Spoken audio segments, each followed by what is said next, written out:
This has been an extremely important week for the entirety of crypto. But specifically, if you are an XRP holder, watch this little video. Now, in terms of where things stand today, I'll try to not get too much into the legal weeds. You are right that I feel very confident that we'll see a decision from the courts in this year. In fact, I think I would guess it'll be in weeks, not months. There's some decisions that happened last week that you may have read about, that the judge ruled against the SEC's effort to redact certain information about a very kind of infamous speech that the then director of corporate finance, a guy named Bill Hinman, gave, talking about why ETH, in his view, was not a security. And the court just ruled last week that the notes and emails associated with that are going to be made public and should be public around June 13th. So I think that's a huge win for transparency. But what really calls out is there hasn't been clarity. And despite calls and demands from leaders across the crypto industry, we haven't seen that yet. But as I said, Ripple decided to lean in and fight this fight, both for Ripple, but for the whole industry. We've spent a lot of money defending it. And I think what we've called out is really that the government in the United States and the SEC particularly is putting politics ahead of smart policy. And because of that, you're seeing entrepreneurs go overseas. You're seeing companies like Ripple. Most of our hiring is non-US now. Most of our customers, as I mentioned, are non-US. And so I think it's kind of to be expected. So that is the CEO of Ripple saying that the lawsuit will probably be over in the next couple of weeks. I know it's not the first time that the CEO made a prediction that turned out to not fully be correct, but that's the thing. With the Ripple versus SEC lawsuit, you can't really do more than just state your expectations, because that's how this system works. You never know 100% when it's going to be over until it's over. Anyway, having said that, John Deaton just said this. On behalf of myself, Jeremy Hogan, and Phelan Law, I simply say to Brad Garlinghouse, good luck with that prediction. And the reason he's stating that is because let's say it turns out that the lawsuit is not over in the next couple of weeks.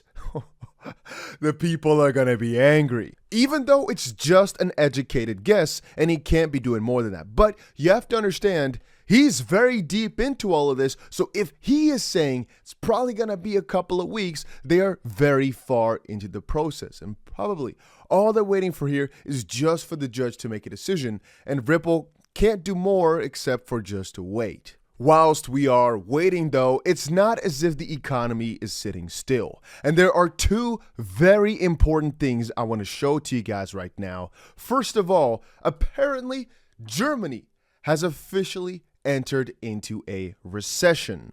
It might not be the best time to ask for this, but if you are enjoying these daily crypto and market updates, make sure you press that like button.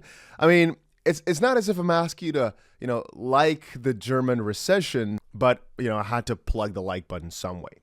So on my plane just now over from New York, I had a very good conversation about the markets. And one of the most interesting things right there is that for the US, it is probably all going to be relying on the debt ceiling, on whether or not we get into a recession. However, a very wise man that was next to me told me that historically speaking, every single time this debt ceiling had to be discussed or arranged, just a moment, perhaps a couple of minutes before the deadline, the decision was revoked or changed. And that is because otherwise you'd get some total destruction. Now, over in Germany, I guess we are too late, because I guess it can't be saved anymore as it's already fallen too low. But the question was asked, will the Germany rebound from its recession anytime soon? And according to Vistessen, the German GDP will not continue to fall. However, we will not see a strong recovery either, says Francisca Palmas, on the other hand, believe that we may see further weakness from here. Palmas is a senior Europe economist at Capital Economics, and they further stated that higher interest rates will continue to weigh on both consumption and investment. Moreover, he added that exports may suffer amid economic weakness. We've got another very important meeting over on June 15th, and it's expected the ECB will actually hike the rates yet again. And since July, the central bank has increased interest rates by 375 basis points. And on that same level, I have a very interesting piece for you guys right here. And this comes from NatWest. If you don't know what it is, it's a major retail and commercial bank based in the UK, London. And I don't think I have to explain it further. It's just a huge bank with a ton of assets and a ton of employees. Like I just stated, what they posted is, in my opinion, extremely scary. But it's an interesting foresight for basically what's about to come. Take a look at this. Looking to withdraw cash? Well, our priority aim is to keep customers safe and secure. And make sure you check this out before you do anything. It's basically going to include a questionnaire for the purposes of your withdrawal of cash, which in my opinion is just absolutely insane. It's your money that's in the bank. They should never, again, I repeat, never need to have a reason for you to withdraw. I think that makes absolutely no sense. You're keeping your money in a bank because it's probably safer than in your home. Nowadays, it's not for the interest rate anyways. But all of a sudden, they're going to be like, you know what? You're keeping your money with us, which we are making money on. Want to get it out? Give me a good reason as to why. That makes absolutely no sense. And in my opinion, this is yet another wake-up call for the people that banks in this realm cannot fully be trusted. I am not saying that using a bank is not sometimes a very good option. I'd say for the majority of people, a bank is just a very easy, convenient thing. But personally, the things I've read from what these banks can do to you make me not really trust them with all my money. Personally, I don't keep a lot of money on banks at all, but I understand for a lot of people it's just not feasible to not utilize banks. For example, in Dubai, you can pay for your rent with crypto. You can pay for your car with crypto. In some other countries, you just need a bank account to get your paycheck and to deduct your rent, to deduct your insurance, all that stuff. Please note, I continue to read here, that it is advisable to give 24 hours notice on large cash withdrawals, which are amounts over £2,000 if you like specific denominations. And you can pre-advise us of your transaction via our customer contact team or in the branch. And apparently you may choose to decline the cash withdrawal based on the information provided surrounding the transaction. This will be at the branch's own discretion. So they're basically saying, if we don't want to give you cash, even though it's yours, you're not going to get it.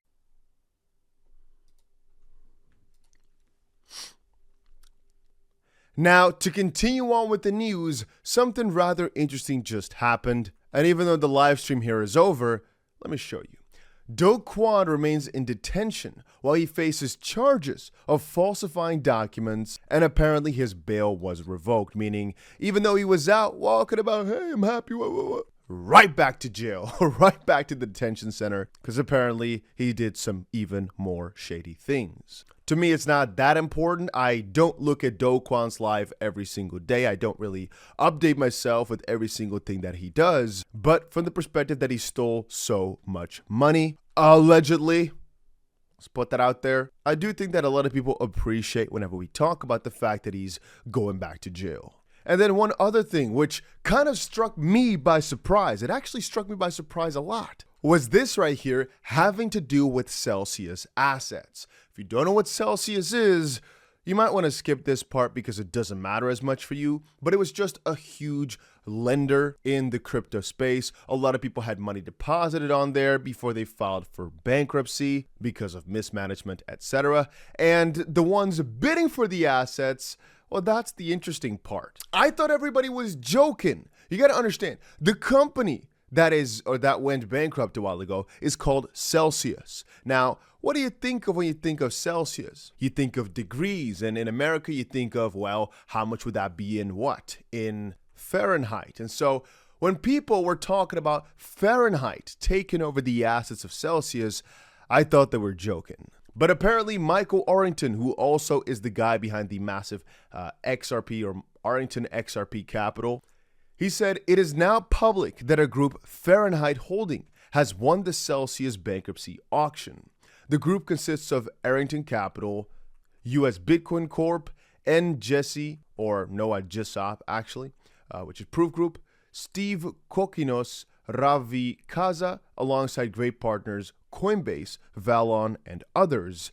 This is just the beginning of the process. We will have much more to share along the way. But again, I thought this was a complete joke. And somebody made a funny remark. I see. So the Kelvin group got frozen out and will get absolute zero. If you know, you know. But in my own opinion, this entire situation is extremely good for crypto because this basically means that there is a party that is saving all these people from the grueling bankruptcy process that could have been overtaken by a major corporation, a major fund that was not so crypto friendly, that might not have the best intentions, but these guys and the way they've got their fund together, they have the best intentions for crypto, it seems. And so I also think they might be able to give it a positive spin and potentially get it back rolling or just make sure that people get their money back in a proper way. Again, if you don't remember, Celsius filed for bankruptcy a while ago, last July, after cratering crypto prices triggered a bank run style rush of withdrawals that exposed the platform's profound liquidity issues. And obviously, the moment that they went down, a lot of other crypto companies went down, and that was in the whole debacle of last year, which I don't want to get back into because those were the depressing, crypto times. Anyway, guys, that was it for today's video. Hopefully, y'all enjoyed it. If you did, make sure you press the like button on this video. And like I always say, I provide crypto news every single day. You don't have to tune back in tomorrow, but, you know, if you want to stay up to date in this crypto world, it might be your best bet. So what I'd recommend is you go down there to the bottom section right there, press the subscribe button with the notification bell on, which is the most important part, because that way whenever something crazy happens, hopefully you'll be notified, and hopefully that way you can make yourself some juicy money.